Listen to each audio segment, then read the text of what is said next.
Bismillahirrahmanirrahim. Assalamualaikum warahmatullahi wabarakatuh. Alhamdulillahirabbil alamin.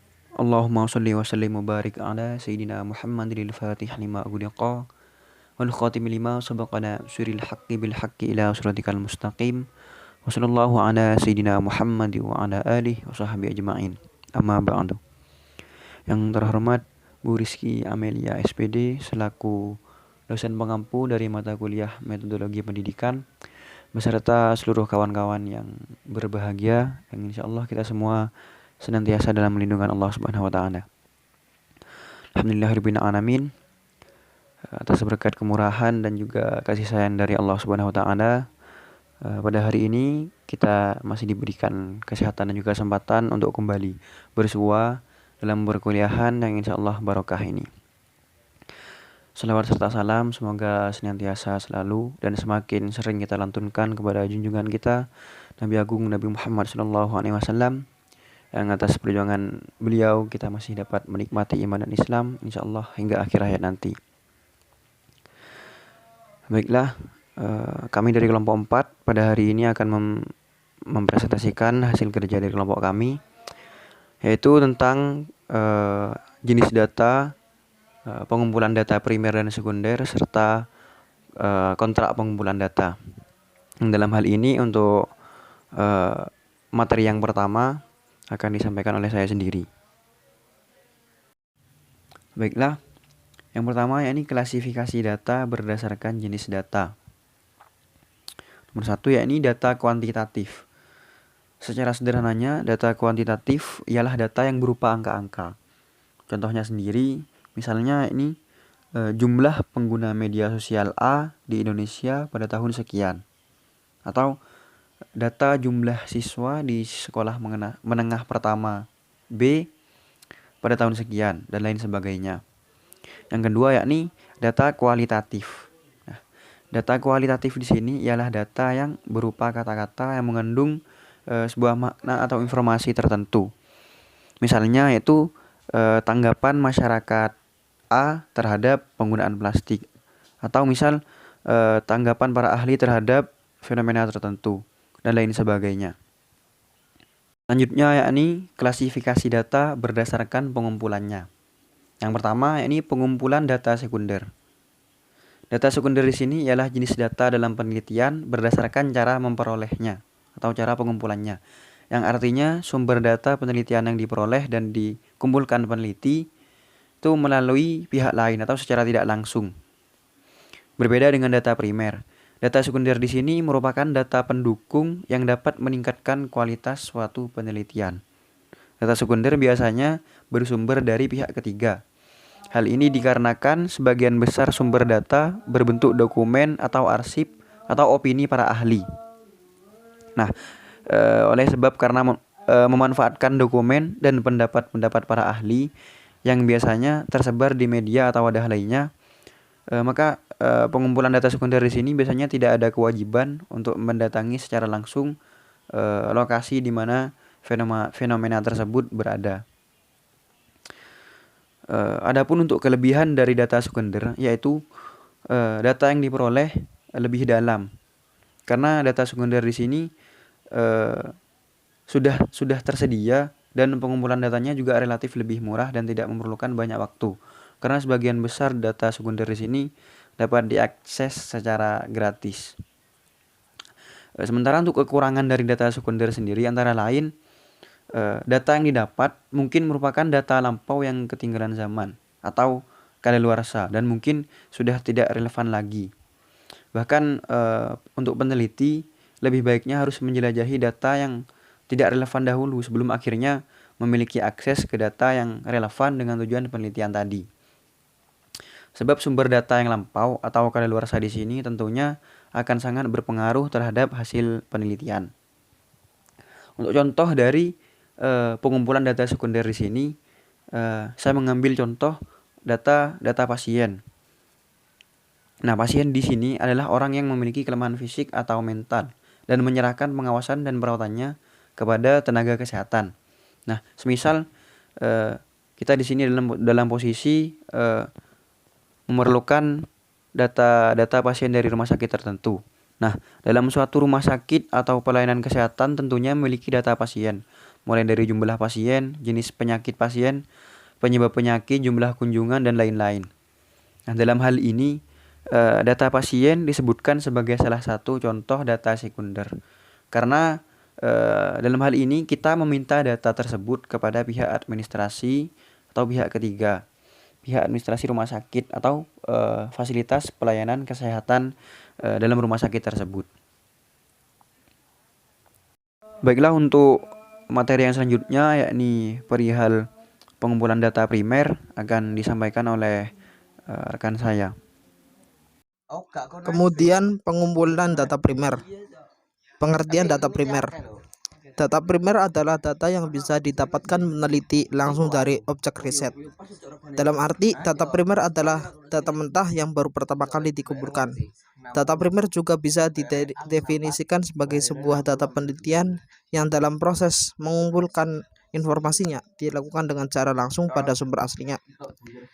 Bisa dilakukan dengan cara wawancara, pendapat dari perorangan atau kelompok, atau bisa juga melalui hasil observasi, peristiwa, dan hasil uji suatu benda. Para ahli juga memberikan pengertian data primer.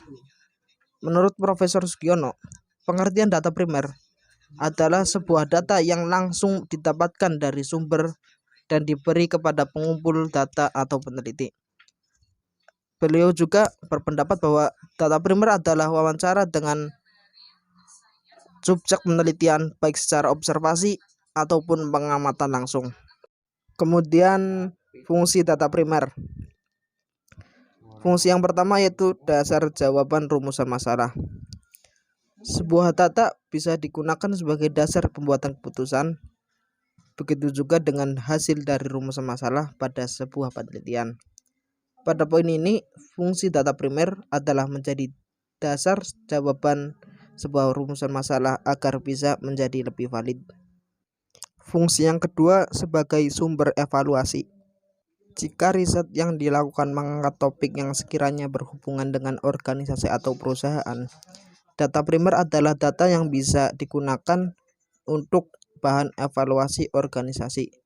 Dengan menerima feedback langsung dari sumber data, selain menjadi jawaban riset, bisa juga digunakan untuk kaca evaluasi.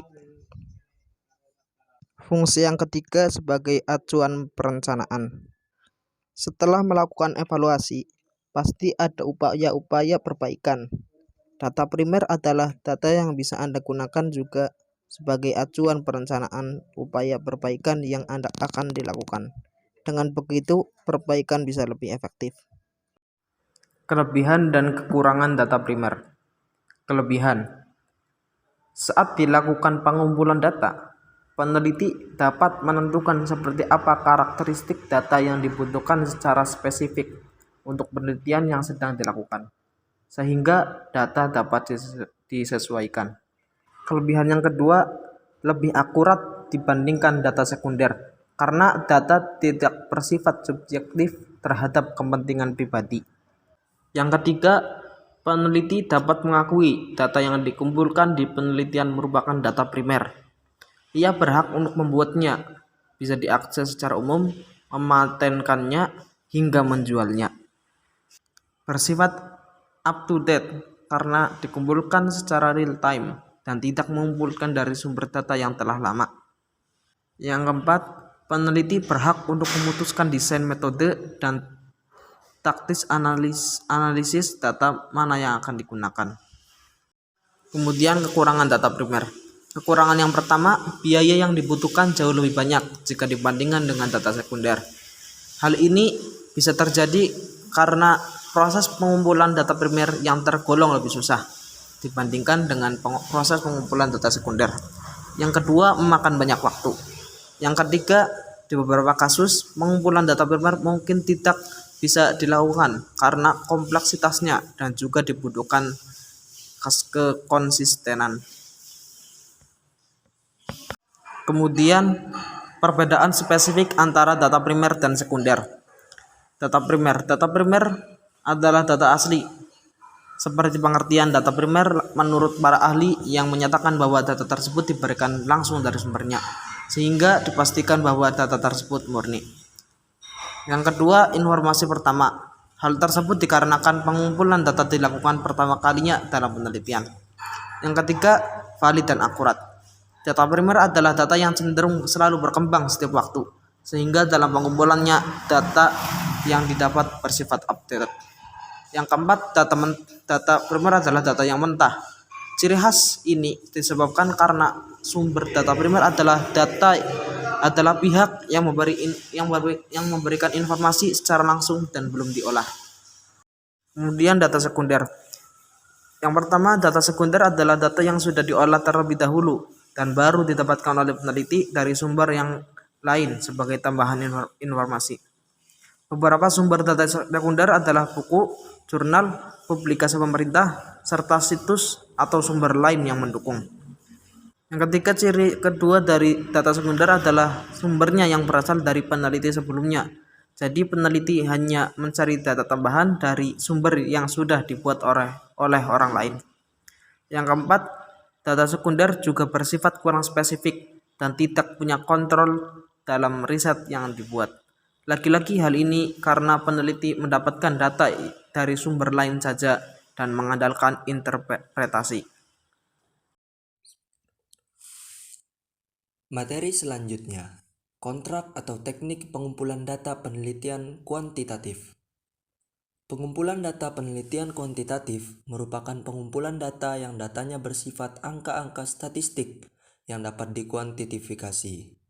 Data tersebut berbentuk variabel-variabel dan operasionalisasinya dengan skala ukuran tertentu, misalnya skala nominal, ordinal, interval, dan rasio. Pengumpulan data dapat dilakukan dengan berbagai tempat dan berbagai sumber dan berbagai cara. Bila dilihat dari tempatnya, dapat dikumpulkan pada laboratorium dengan metode eksperimen, di rumah dengan berbagai responden, dan lain-lain.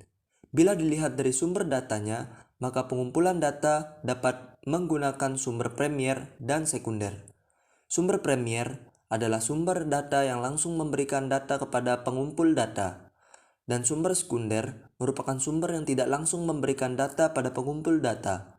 Misalnya melewati orang lain atau lewat dokumen.